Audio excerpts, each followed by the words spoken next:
if you're a fan. And tonight, a special night of NBA basketball. If you're a fan, Glad you're with us tonight. what you'll see in the next minutes, hours, and days to follow may convince you you've gone to sports heaven.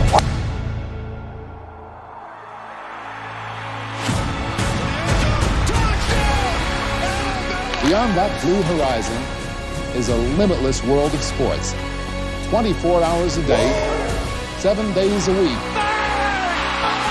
With ESPN. And right now, you're standing on the edge of tomorrow. Booyah!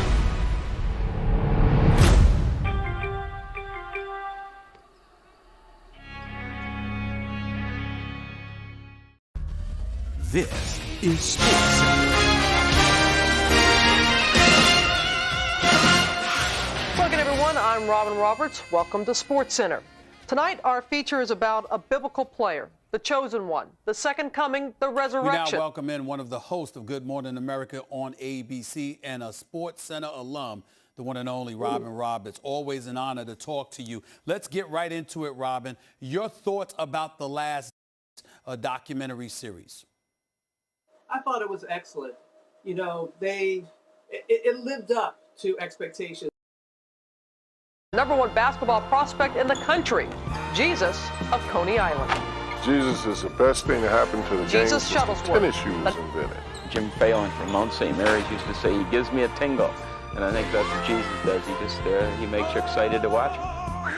Jesus Shuttlesworth. He's the next phenom. He's awesome, baby, with a capital A. The guy's unbelievable. He's a PTP, a primetime player. He's the 3S man. Super scintillating, sensational. He's a high riser. His game has got everything you need. He can defend, he can run, he can finish. He likes to play in a crowd, and he can pass the basketball. He makes people better. He's the real thing. He's able to do some of the things that most coaches talk about, and that is being able to be a triple threat. And that's something that we as coaches have used for many, many years. Dribble, pass, and shoot. They've been rejected, and they're afraid. And I have to help them not be afraid. Coaches, man, preparing each one of you for one moment. What are you going to bring when it's your time? Whatever y'all want to do, like I'm here. I was like, this kid might be ready for the big leagues. He plays to win, and a lot of people play to play. This guy plays to win. He understands that if he performs better, they are going to win, but he knows how to pass. He plays with his teammates. He has all the attributes that go into being a winner. Well, I watched Kenny Anderson and Stephon Marbury. I never thought I would see anybody better than those guys. But along came Jesus.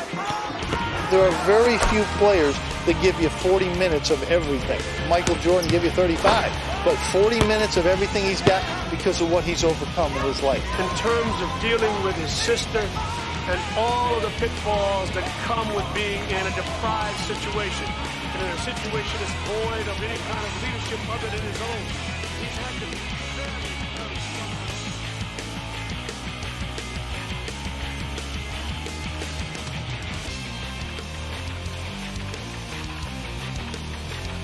We're in Los Angeles. I'm Malika Andrews, joined by JJ Redick, Kendrick Perkins, and you got it, Richard Jefferson. Do you guys know what you all have in common?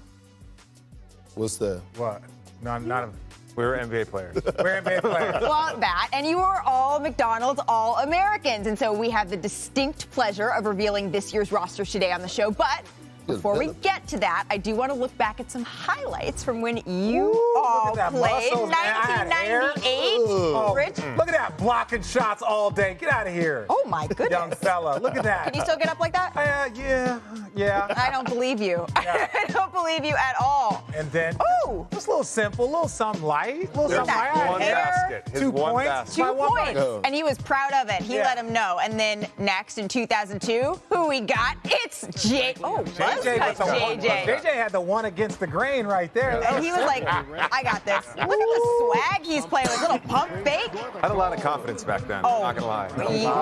That is coming through. We can see that. And then I think there might have been a play later in this game, too, where you hit this, right? Yep. And then as you're running back, do you remember what you did? I pointed to the floor so everyone could acknowledge that I was shooting beyond the NBA three-point range. But you were the second. You were the second best shooter. DJ Clue, who was a big deal at the time. DJ Clue, he was sitting courtside going nuts. MVP level. And then in 2003, we had Big Kendrick Perkins. No flavor saver. Where's the flavor saver? It was close. Get him, big fella. Look at that. Second, third efforts. Yeah, doing running back. I feel like that class was weak, though. Yeah, that was a weak class. Sure. That was a 6 points. That's more than you, Rich. Yeah, what was going on there? Your shoulder? I hurt my shoulder. What was the issue? Charmin. Were you okay? Yeah. We're not going there. All right, I do want to talk about your memories of that game. And Perk, since you're the youngest and Richard is the oldest, I'm going to start with you. And your class was one of the best ever. It had CP3, it had LeBron James. What do you remember about playing in the All-American game? Well, one, it was rigged. It was set up for LeBron James all the way. It was in Cleveland. He won the dunk contest. Shannon Brown should have won it. But look, one story. You know you have the practice, right? You have the practice before the McDonald's game. You had a scrimmage the day before. So I was on the West in Indy EB, and we were tearing the East up. He was going at Braun, talking noise. And, I'm talking about giving him that work. All of a sudden, LeBron went and got some shots up after the scrimmage. And then when he came back, when them lights came on, it was a wrap. That's why I faked the shoulder injury. I knew what time it was. Well, JJ, you won the three-point contest in 2002. What do you remember from that?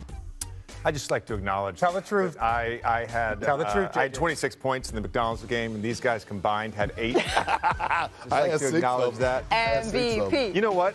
So my class was the first class that also had a women's team, a girls' team, and I can't remember her name, but whoever was the girl who won the girls' three-point contest, she beat me by like 10 shots. I was there. It wasn't even close. I remember her name. It wasn't even close. I was in the building. It was 20 years ago, Malika. Okay, well, speaking of 20 years ago, we have to go to old man plus 3, right? So we're going to go to Richard. 1998. Let me tell you guys. No, but everybody, even all the kids at home, understand this. There are a couple of people up here that peaked in high school. Don't be that person. Don't peak in high school. Don't do that. See, me, I set the bar extremely low, and I just kept building like, man, this guy's working. All the NBA scouts are like, look, he can barely dunk here. Look at all the work he put in at Arizona. These other guys, don't peak in high school. Don't be those guys. That's the one thing that I want to say to all the future McDonald All-Americans coming in here. Well, future McDonald All-Americans, we get the honor of adding some more to the list. Now it is the moment that you've been waiting for. It's time to announce the McDonald's.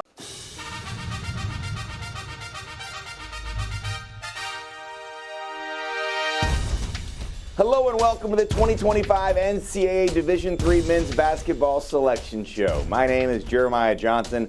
On this first Monday in March, so exciting to be holding a 64-team bracket in my hand. This spectacular event started in 1975. This month we will crown a champion for the 49th time. Once again do so in Fort Wayne, Indiana, where the national semifinals and final will be held March 20th and 22nd.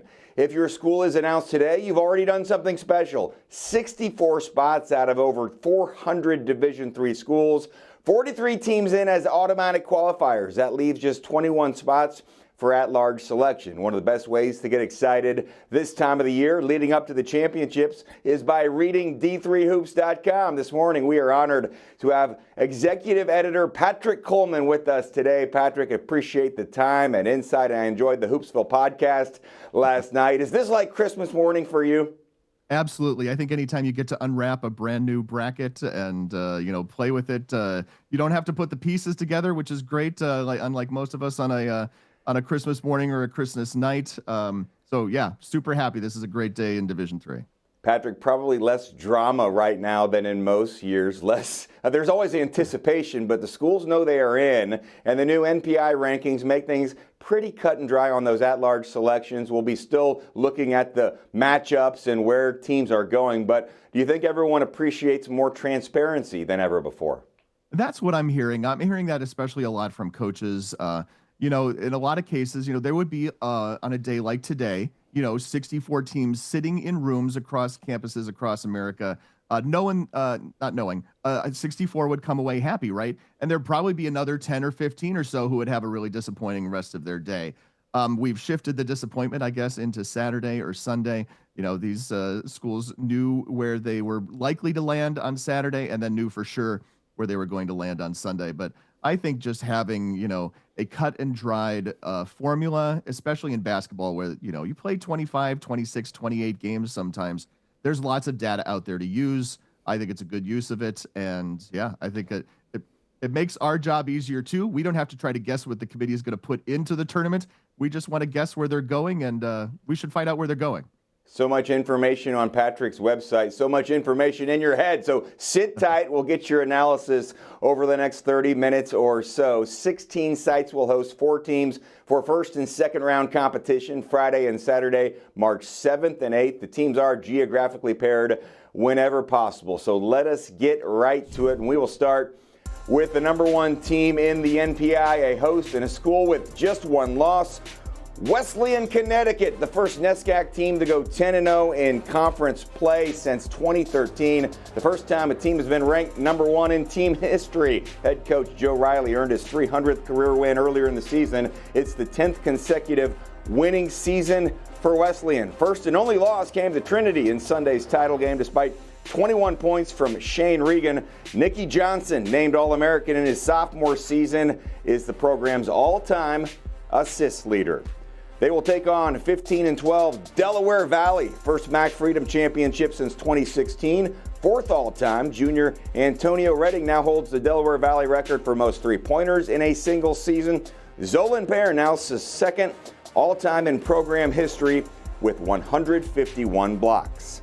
Also headed there this weekend is 23-4 Chatham. Roll Cougs, automatic qualifier, claiming the President's Athletic Conference crown, 81-69 over Washington and Jefferson. Already a season to remember as they won a program record 23 games.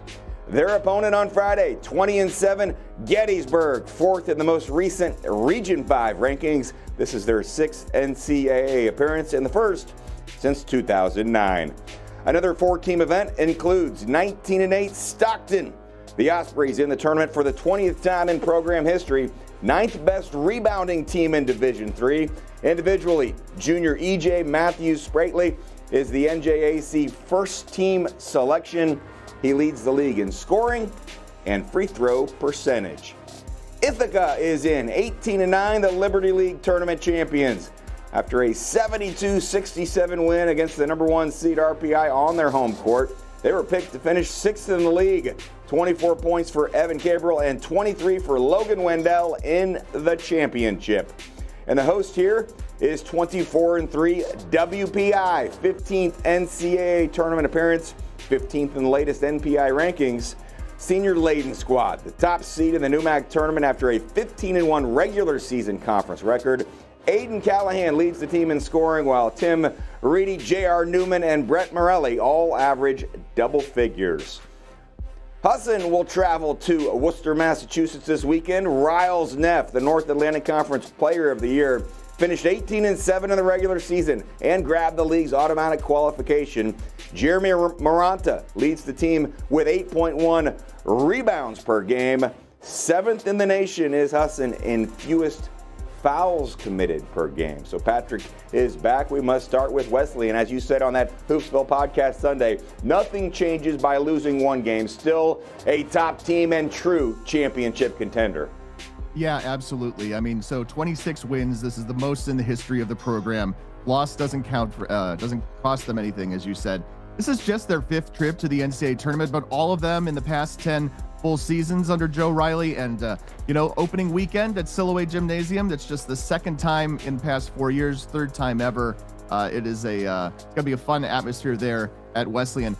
Delaware Valley, you mentioned Antonio Redding. How about his 47 points against Stevens in a regular season game in mid-February as the conference schedule was winding down? Without that win, Del Val might not even make the conference playoffs, let alone get back to beat Stevens on Saturday.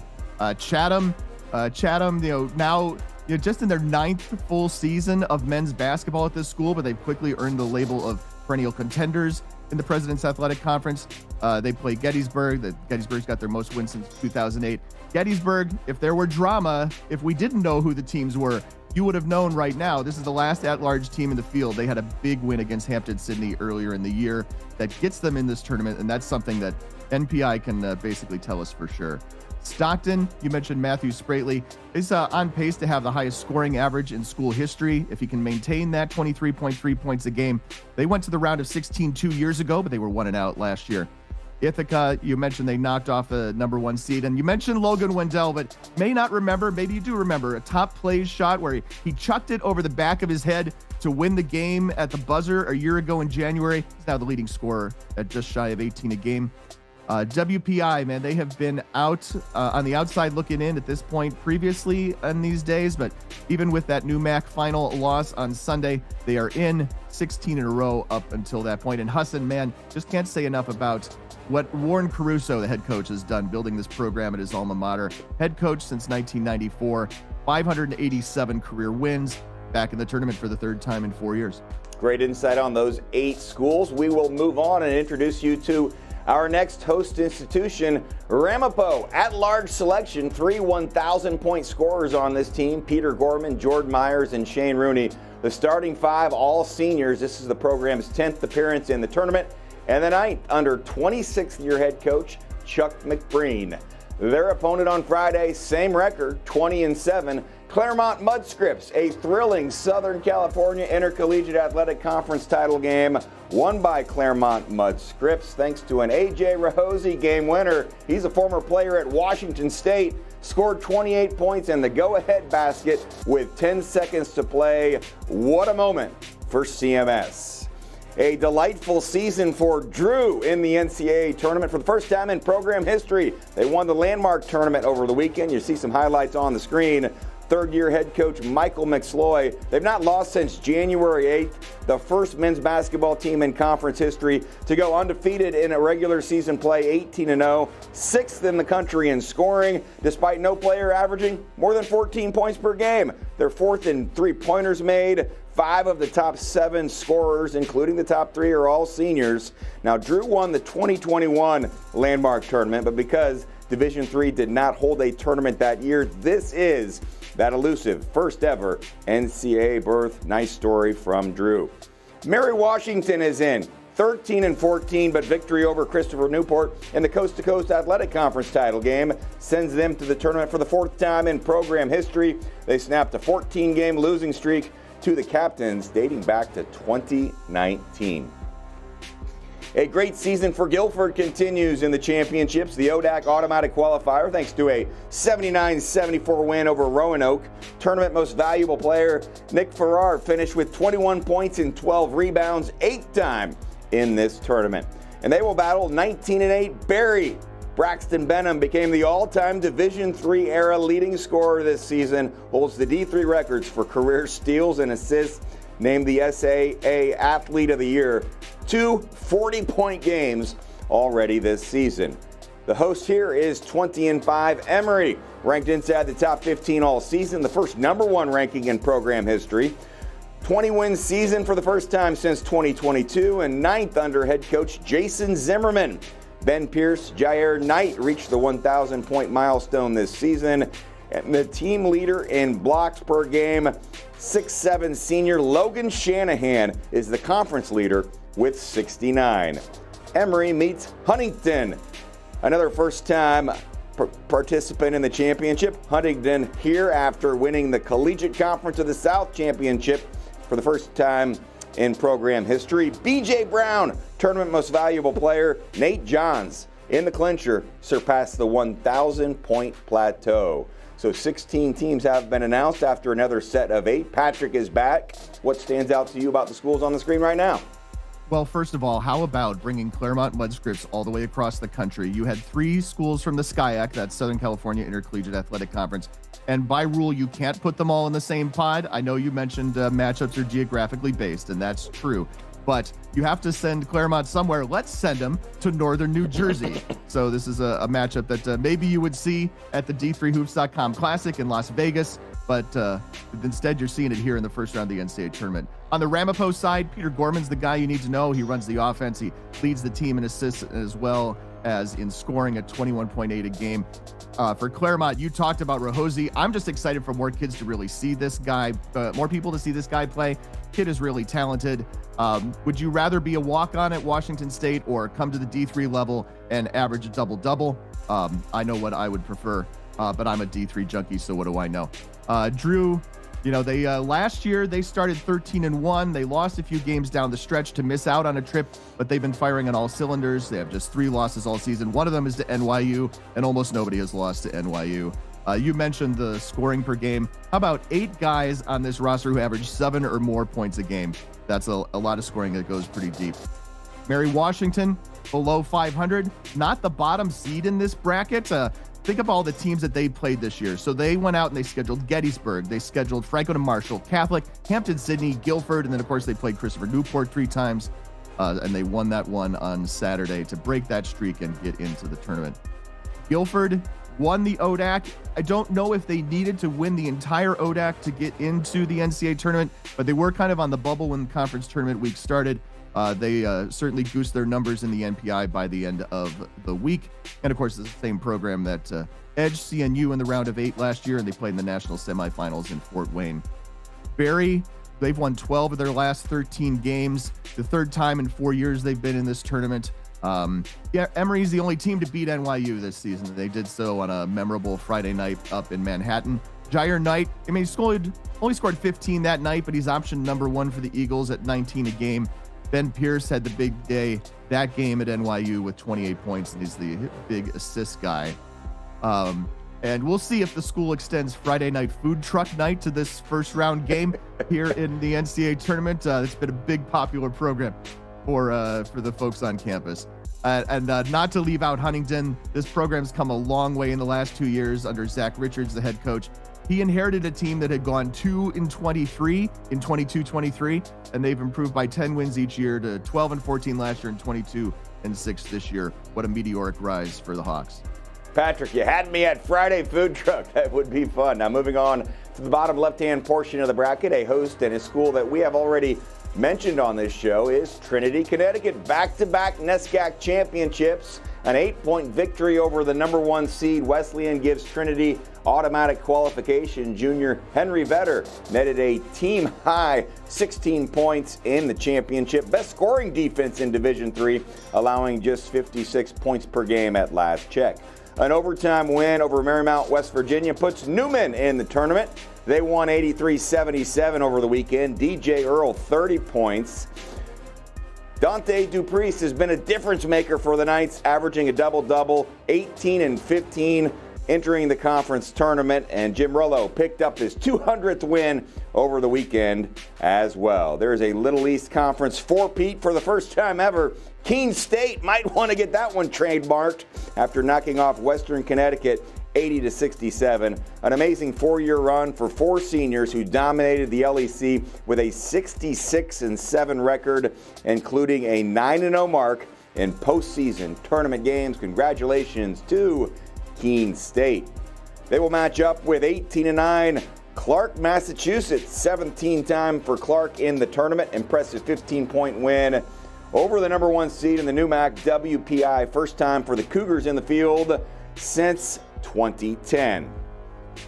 Hello, Hamilton, 20-6 at-large selection with an NPI ranking of 16. Heartbreaking exit out of the NESCAC tournament as they lost to Wesleyan 82-77 in double overtime Saturday, but sunshine on this Monday as Coach Adam Stockwell's team in for the 13th time. Should be a fun first-round game against Western New England, first Conference of New England tournament title in program history. The Golden Bears made the number 1 seed hold up by knocking off Suffolk 75-74. Seeing their name in this bracket so special. First time for Western New England since 2001. Host of these 2 games is Montclair State, regular season champions of the NJAC and tournament title thanks to an overtime win over Ramapo. 8th time in the field in program history, just the 2nd since 2003. This team finds the open man. They are 5th in the nation in assists per game. The top passer is Kieran Flanagan. In 7 previous NCAA appearances, Montclair State has a 6-7 record. And their first matchup is against 21-7 Utica. automatic qualifier out of the Empire 8. Patrick Coleman is back. You know that Western New England Suffolk game was outstanding over the weekend, but is Trinity, Connecticut the most likely survivor of these 8 teams? Oh, great question. Obviously Trinity is, in really good shape, right? They've got a lot of the same guys who took them to the national semifinals last year. They barely skipped a beat. They've dominated Tufts in 2 appearances, which is, a good indicator. Look at Keene, though. You never count out a team with Octavio Brito. They won 13 in a row earlier this season. Slipped a little bit, lost twice in 8 games. Look out for Keene. Western New England, right? First trip to the tournament since 2001. It was a fun scene up at Springfield. They had fans packed in all over the place at that gym. They survived when a buzzer beater was waved off by Suffolk. They're going to go to another great atmosphere at Montclair State. Montclair State is a gigantic school with a tiny little gym, seats about 600. You saw in some of those clips there, just people packed in all over the place, and it was even crazier for that NJAC final. It'd be interesting to see Utica too. Their record is not as good as it's been in years past, but the Empire 8 got tougher. They added a couple of schools, Brockport, which had been a contender in the SUNYAC for several years. So it'd be interesting to see how this field of 8, this group of 8 shapes up. All right, let us continue. We will introduce you now to Roanoke. They're gathered in the foyer of the Krager Center right now. The Maroons in as an at-large, the 5th seed in the Old Dominion Athletic Conference. The Maroons dropped the league title game to 3rd-seeded Guilford on Sunday, but they run efficient offense, and they are in the tournament, ranking 6th in Division III in field goal percentage. Pfeiffer is in, the USA South champion and automatic qualifier. First time in the championships. The Falcons left no doubt, dominating North Carolina Wesleyan 108-80. The host here, 28th year in for Christopher Newport, had to take one of the at-large spots in the field after a 5-point loss to Mary Washington in the Coast to Coast Conference tournament over the weekend. They ranked 12th in the final NPI rankings as a team, 2nd in the country in blocks per game, 8th in rebounds per game. They've got championship pedigree as well, having cut down the nets after winning the 2023 Division III National Championship. John Jay is in, the Bloodhounds, the automatic qualifier out of the Kuniak. John Jay beat the league's top seed, Baruch, 80-70 on Friday. Jameer Stewart scored 23 points en route to most valuable player honors. Now the final host on the left side of the bracket, the 4 teams will gather at Franklin and Marshall, the Diplomats. Now 9-time champions of the Centennial Conference, automatic qualification locked up after a 60-47 win over Johns Hopkins on Sunday. John Seidman earned Centennial Conference Tournament Most Valuable Player honors, averaging 16 points per game and nearly 8 rebounds, shooting 46% on field goals, and get this, 57% on three-pointers over the tournament weekend. Now, despite the loss in the landmark final to Drew, Catholic gets to see its name in the field. At-large selection, 16th time in program history. They won it all back in 2001. Randolph-Macon, the next school to recognize the 2022 national champs, 5th in the latest D3 Hoops poll, 7th in the final NPI. The Yellow Jackets fell to Guilford College in the ODAC semifinals. Head coach Josh Merkel named the conference coach of the year for the 7th time. Keyshawn Pulley Jr. and Jabril Robinson, first team all-conference. This is their 21st tournament appearance. And the 32nd school to see its name on this program, 21-6, Westfield State, victorious in the MASCAC tournament, 93-63 over Salem State. Will be making a 4th tournament bid under Rich Sutter. 6th overall, first-year player Kenny Rogers Jr., the leading scorer in the conference, top 5 in rebounds and assists as well. He does it all. The Owls rank as a team in the top 10 in scoring offense, free throws made, 5th in steals, and 3rd in turnover margin. Patrick is back. Maybe a more wide open set of 8 teams. Who do you like here? Yeah, I think so. I think, Christopher Newport over the weekend, they struggled with UC Santa Cruz in the conference semis. And of course, you mentioned they lost to Mary Washington. Roanoke, hasn't been to the NCAA tournament since 2001. They were an 80s and 90s staple in this event. So interesting to see with them. John Jay just is a great story, which I have to mention. You mentioned they won the conference final, but they lost the conference semifinal, and then they got advanced through to the championship game because their opponent had some eligibility issues with a player.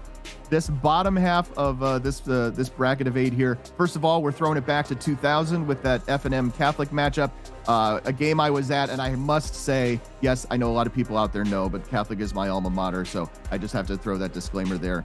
And this is probably a pod that would be hosted at Randolph-Macon, but if Randolph-Macon is not hosting in this tournament, this is your indication. It's a spoiler alert, but I think everybody knows it's an open secret. That means the Randolph-Macon women will be hosting a first weekend event when we have that conversation in a couple hours. Stay tuned in a couple hours here on NCAA.com. 32 schools know their destination and matchup. 32 to go. We will roll right along, showing you the second one-loss team in the tournament. NYU, currently second most victories in one season in program history. Only the 93-94 Violets had more wins. They had 25, so that mark could come down soon. 5 players average double figures. Tristan Howe, 15 points per game.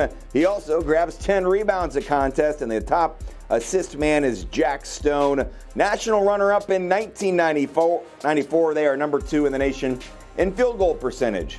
Their opponent, Cortland. Congratulations to the Red Dragons. SUNY Cortland will participate in the event for the 7th time. Tournament most valuable player, Kendall Curie, did the heavy lifting in the league championship game, scoring 16 points while grabbing 12 rebounds.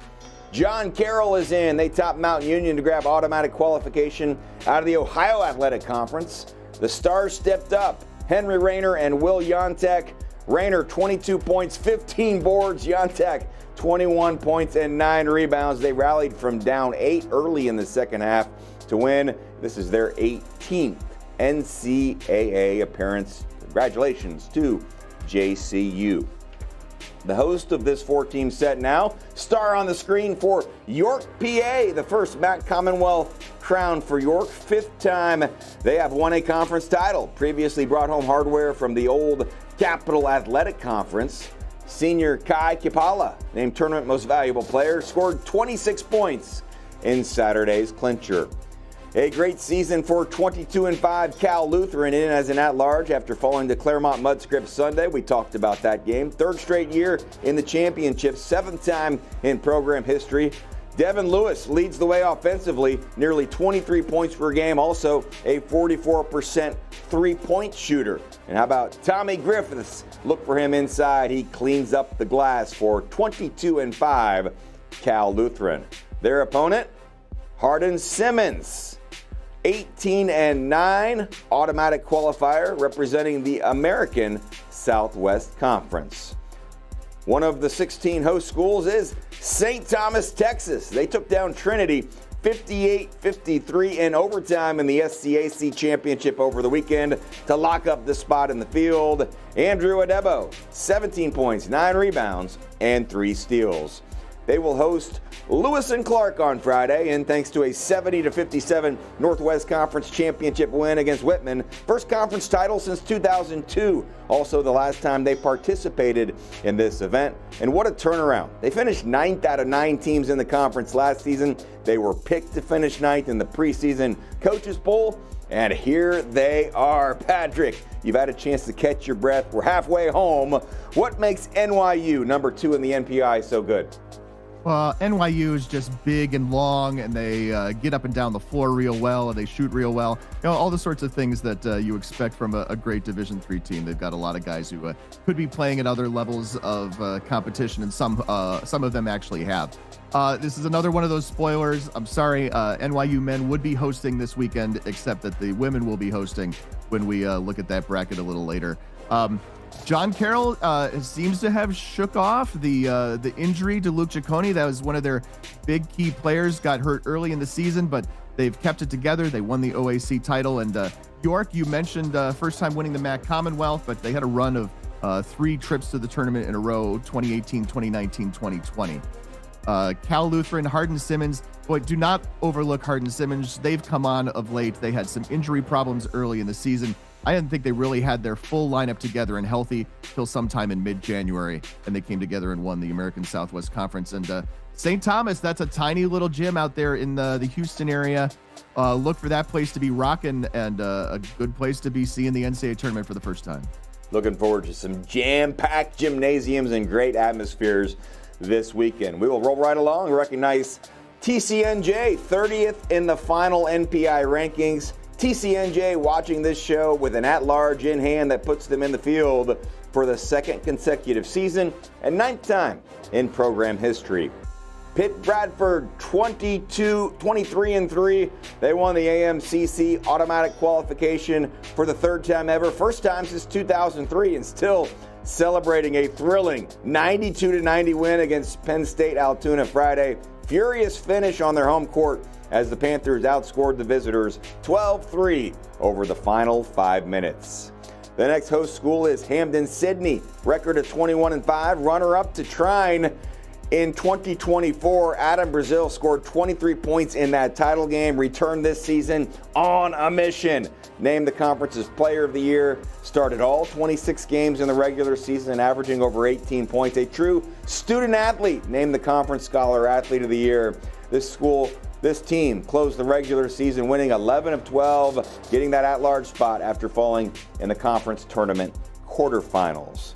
They will welcome Bryn Athyn, 20-8, regular season and conference tournament champions of the United East. This quote from head coach Sean Westerland: "Their names are forever etched in stone. It took every man in that locker room to accomplish this. I'm proud of our group. We earned another week together, and I'm excited to see who we draw during the selection show." Well, you've drawn Hampden-Sydney in that first round. A sensational season for St. Joseph's, Maine. Automatic qualification after winning the Great Northeast Athletic Conference Tournament. The Monks down LaSalle 79-72. The team's leading scorer, Remy Joani, scored 27. They've won 18 consecutive games. Their opponent is Redlands, 4th time in the field in school history and the first time since 2013.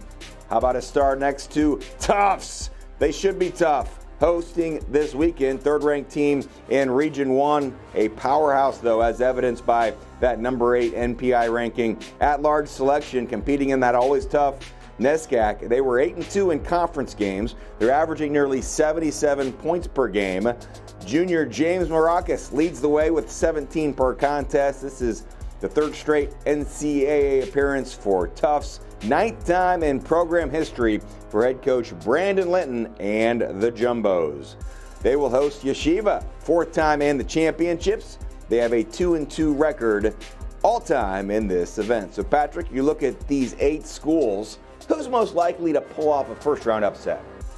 Oh, very interesting. So I think if you talk about, first of all, that matchup between TCNJ and Pitt Bradford, I think you're going to see a lot of points scored in that game. That's a neutral site game and not necessarily ripe for first-round upset or ripe for upset, but the winner of that game comes out and plays presumably Hampden-Sydney if they advance. That's a game really to keep an eye on. I think Tufts and Yeshiva, what a combination there. Yeshiva with the last-second shot on Sunday to win against Farmingdale State to advance. And then you see Redlands coming all the way across the country to Boston. I love that as well. Eric Bridgeland's got 9 guys who are going to average between 10 and 26 minutes. They're going to pressure you up and down the floor. That'll be a really interesting matchup for them in the first round against the Monks. All right, let's move on. Wisconsin-Platteville is a host this weekend. The champs of the Wisconsin Intercollegiate Athletic Conference Tournament defeating rival lacrosse 89-68, 3rd in the WPI and the NPI, 6th in the country in assist to turnover ratio, 4-time national champions. You see some highlights of Wisconsin-Platteville on your screen. Will be tough for them to slow down Grinnell. They lead the nation in 3-pointers made per game, 15.3 free throws per game as well. If Grinnell is in the tournament, the Pioneers, yes, they set the school record for victories in the season with 20. Wisconsin Lutheran is in 2nd straight appearance, 3rd time in program history, just 3 losses all season, an at-large selection. They're led in scoring by the 3-headed monster, Ryan Breckel, Jacob Stoltz, and Grayson Getz, all average between 15 and 18 points per game. Getz makes the offense go, 140 assists this season. They will host Calvin no stranger to this event, two-time national champion, 24th NCAA appearance. Denison has another great season, 24-3, second time in program history they are in, a North Coast Athletic Conference tournament champion. Aiden King, tournament most valuable player. Competitive first-round game expected when they take on Franklin. 7th HCHC crown for the Grizzlies. A 72-66 victory over Anderson on Saturday. 17 points for Braden Flanagan after the win. Cody Samples said, "This one was done by brotherhood. We trusted each other and knew we could all make a big play when we needed it." Now the final first-round matchup on this screen features Wash U, two-time national champion, no stranger to the tournament, 26th appearance. Pat Yuckham picked up his 300th career coaching victory in November. Senior Hayden Doyle now ranks 10th all-time on the scoring list. Wash U can shoot 6th in the country in three-point percentage. They'll meet Central Iowa. The school's social media account said Saturday, Dutch are going dancing. American River's automatic qualification by defeating Nebraska Wesleyan 68-57. Patrick, what do you have for these 8 teams? I think you look at Platteville. Obviously, they've done really well against some of the top flight competition in that conference all year. Grinnell's going to be a lot of fun. They're going to press all up and down the floor, shoot a lot of threes. It'll be interesting to see that team and that program in the tournament for the first time since 2001. Wisconsin Lutheran, we've been waiting for this moment, and it's a great matchup. Wisconsin Lutheran, they lost in overtime at Wash U in the first round last year, had all those guys back, have been on everybody's watch list all season, have stumbled a couple of times, but here's the chance to prove it. And Calvin's a team that's on a run, and I don't have time to say too much more than that, but it should be a great matchup. Down at the bottom, Wash U and Central. Central has one of the great fives in Division III, one of the great big men, back to the basket guy who can score 40 points a game. It'd be interesting to see that matchup, and Denison and Franklin filling out that pod very nicely.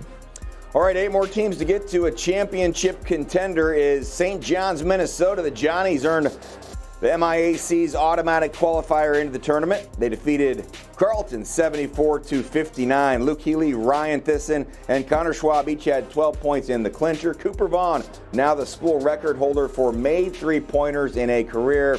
This is their 22nd national postseason berth and 13th in the NCAA ranks. They will travel to UChicago, at-large spot in the field, 7th appearance and 1st since 2008. We must also praise Illinois Wesleyan, number 2 in the most recent Region 8 rankings, number 9 in the NPI, 1997 national champs, in for the 27th time in program history. First round game for Illinois Wesleyan is against 14-13 Bethany Lutheran. Started the season 3-10 before winning 11 of their last 14 games. The Vikings came back from down 21 at Northwestern to pick up that AQ clinching 90-84 win in overtime. 4 more schools to show you. One of those is Carthage. Head coach Steve Jerkovich, 5th season at the helm, the CCIW Coach of the Year. They're an at-large after falling to Illinois Wesleyan in that CCIW title game. A.J. Johnson and Riley Brooks each average over 15 points per game to lead a well-balanced Carthage offensive attack. St. Norbert is in 22-6, automatic qualification from the Northern Athletics Collegiate Conference. This is their 11th appearance. Final video clip to highlight features Wisconsin lacrosse. They could not get over the hump against Platteville in the conference title game over the weekend, but they've done enough to earn that large spot for the 4th time in program history. 4 players average double figures, led by Sam Greiger's 15 points per game. They are the only team, Platteville is the only team to beat lacrosse since December 7th. Now, lacrosse is a host. Their opponent, 64th team to see its name on the screen. One of the more intriguing teams is Greenville, champions of the St. Louis Intercollegiate Athletic Conference, 115-104 over Webster. They average 117 points per game. Number 1 in the country is in assists, as you might imagine. They put up 45 three-pointers a game, second ever tournament appearance. The other came in 2018. So, Patrick, let's start there. This one has my attention for the fun factor. Yeah, absolutely. We talked about the system that Grinnell runs. How about, first off, every once in a while, I wonder if there's irony in the pairings, and to pair both of these system teams up against WIAC teams is a lot of fun in the first round. George Barber's team takes that Grinnell system, and they run it turned up to 11. Up at the top pod here, this is one of those spoiler pods. Illinois Wesleyan would be hosting this pod, but do know that means that the Illinois Wesleyan women will be hosting. And that's a great pod. I mean, you think of those teams at the top, especially St. John's, University of Chicago, Illinois Wesleyan. Those are all really quality teams that you would not be surprised to see in the second weekend. And Bethany Lutheran, I mean, upset winners in that conference tournament, but they've been at this level before, and they've surprised people in this level of the tournament. Back down to St. Norbert in this bottom half, and Carthage. St. Norbert won its way in. They beat Wisconsin Lutheran, and they beat them handily in the NAC championship on Sunday, so the Green Knights are playing on as well. Patrick Coleman, outstanding job. Sit tight. We'll see you also on the women's selection show later this afternoon. Be sure to follow d3hoops.com over the next few weeks for their comprehensive coverage. 16 sites will host 4 teams for first and second round competition this weekend. The second round winners will advance to one of 4 sectional sites March 14th and 15th. And of course, the winners of those sectional championship games advance to the semifinals and finals March 20th and 22nd at the Allen County War Memorial Coliseum in Fort Wayne, Indiana. Definitely want to give a shout out to Patrick Coleman and everyone at d3hoops.com. My name is Jeremiah Johnson. Good luck to the participating schools and student athletes, and enjoy the championships.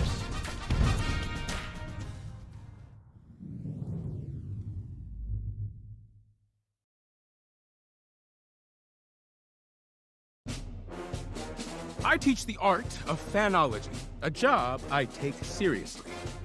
As to the question of nature versus nurture, is a fan born or is a fan made? I know this. Our game can make a fan out of anyone. And at Fandom U, we take it to a whole new level. The NCAA Championships. Attendance is encouraged, passion is mandatory. Buy your seats today at ncaa.com/tickets. Class dismissed.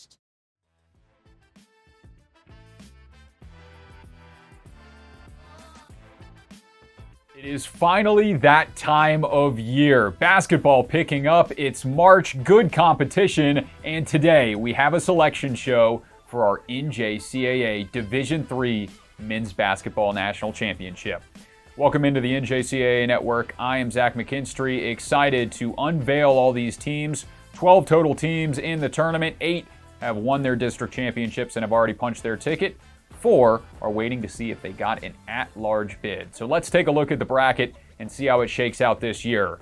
March 12th to the 15th on the campus of Herkimer College in Herkimer, New York. You can see the top 4 seeds get first-round byes, while everyone else tries to play in. The 8 will play the 9, the 5 plays the 12, the 7 plays the 10, and the 6 plays the 11. All of those games, again, on the NJCAA Network, or you can go watch in person in Herkimer, New York. So without wasting any more time, let's dive into our opening matchup in this tournament. Starting with the 8 and 9, it is Northern Essex. The Knights are the 8th seed. What a ride it's been for Northern Essex this year. The Region 21 champs for the 3rd year in a row after clawing their way back from down 13 to Quincy College. A last-minute layup from Yuno Matsuda punched their ticket, making it the 3rd straight tournament trip for the Knights. They'll play the 9 seed in the opening matchup. Our first at-large bid, Dallas College Richland. The Thunderducks stumbled at the end of the regular season, dropping back-to-back games to Eastfield and Northlake, but rallied back with a blowout in the South Central District semis before falling to Mountain View in the district championship. All in all, it was good enough for Dallas College Richland to get in as the 9 seed. This is an experienced team with the top 7 scorers, all sophomores, and the Thunderducks make their 9th tournament appearance in school history. Winner of that one gets the top seed in this tournament. It is Dutchess. The Falcons are the top seed following a phenomenal 26-1 season. This is a squad guided by their defense, 3rd in the country in blocks per game, 2nd in steals per game, and they're holding opponents to 62 points and 37% from the field. Wow. That is a stifling team that is only making their 2nd appearance at the D3 championships, but they are looking to go deep this year. On to the next set of matchups, the 5 and the 12, starting with a 5 seed and another at-large, Herkimer College. The Generals were one win away from a national title on their home floor last year, and this year they'll get another crack at it as the highest-ranked at-large bid. Herkimer won 14 in a row to cruise their way to the Region 3 championship, but fell short in a 67-54 loss. Longtime head coach Matt Lee leads this year's squad to their 10th tournament appearance, and they look to win the title for the first time since 2019. The 12 seed is Dallas College Mountain View. For the first time since they won it in 2011, the Lions are dancing. They finished just 15-18 on the season, but got hot at the right time with a thrilling overtime win in the district semis and a shocking upset over Richland in the championship to punch their ticket. Ashton Price is the third highest point scorer in NJCAA D3 basketball this season, putting up 24.8, but will have a tall task ahead of him in the defending runner-up in the opening round. Winner of that matchup gets the 4 seed, Sandhills. The most electric scoring team in this tournament is through after putting up 113 points to claim a Mid-Atlantic District Championship. The two-time national champ haven't won it all since the 1920 season, but will look to reclaim their throne, with sophomore Damian Robinson leading the way in scoring and freshman guard Mylan Campbell putting up 33 off the bench against Owens last time out. On to our next set of matchups. The 7 seed and our third at-large bid is Riverland. Another fast-paced offense that has scored 100 points 7 times this season. They earned an at-large bid after a deep run in the Region 13 championship that was halted in the championship game. As a team, the Blue Devils have put up 85.9 points per game, and they hope to keep that scoring going against the 10 seed, Salem CC. One of the best stories in this tournament is the Mighty Oaks of Salem. The Region 19 and Northeast District champs are dancing for the first time in program history after getting red hot down the stretch, winning their last 5 contests. Head coach Mike Green is hoping to carry that streak to Herkimer and is hoping star sophomore guard Akeem Taylor continues to shine. He's currently averaging 21.2 points per game. Winner of that one gets the 2 seed, Mohawk Valley. The Hawks had to defeat the defending national runner-up and D3 powerhouse Herkimer on the road to claim the Region 3 championship, but consistent scoring throughout this deep lineup helped them prevail and make the D3 national tournament for only the 4th time in school history. 4th-year head coach Harley Fuller has his team primed and ready to go after a 26-1 season for the Hawks. Final 3 teams starts with a 6-11 matchup. The 6th seed is Union College. The Owls finished 23-4 on the year, but after losing a heartbreaker in OT against Northampton, they rattled off 4 straight, including revenge against NCC, beating them by 21 in the district championship. Led by the 1-2 punch of Nicholas Acosta and Devin Geiger, who each average over 17 points per game, the Owls are back in the tournament for the first time since '98. What a job by Coach Stanberry. They will play the 11 seed. And the final at-large team in this bracket, Genesee. Another Region 3 rep that makes this tournament, compiling a 23-6 season that was hanging in the balance after a semifinal loss to Herkimer, but the committee gives the Cougars another chance. This is a team top 5 in the country in steals per game and top 6 in opponent field goal percentage, so this stout defense will get to work as the 11 seed. Winner of those matchups plays the 3 seed, Minnesota State. What a year for the Spartans, who will make their first appearance in the D3 National Tournament since the 03-04 season. 6'4" forward Fode Sheriff has been fantastic in 2 years at Minnesota State, averaging a tick under 20 points per game in 53 games started. And over his last 3, averaging 27 points and 14 rebounds per contest. He's got take-over-the-game ability and is going to be a player to watch in this tournament. Let's take a look at the full bracket. 1 seed Dutchess, 2 is Mohawk Valley, 3 Minnesota State, and 4 Sandhills. The 4 teams with first-round byes. The 8 and 9 Northern Essex and Dallas Richland. Then 5 and 12 is Herkimer and Dallas Mountain View. The other side, Riverland the 7, Salem the 10, and Union College the 6, Genesee the 11. From March 12th to 15th, all of those games on the NJCAA network. So before you sign off, do not go anywhere. We've got an interview with the head coach of the number 1 overall seed, Duchess CC, on the other side. And then after that, we talk with a committee chair to see why the rankings are the way that they are. So stay with us. We got good interviews on the way here on the NJCAA Network. Intensity fuels these champion student athletes to greatness. Zurich Insurance is proud to be the official provider of student athlete insurance for the National Junior College Athletic Association. Throughout the highs, we cheer along to their screams of victory. Throughout the lows, we support them through their tears of defeat. Zurich Insurance, helping student athletes play the sport they love.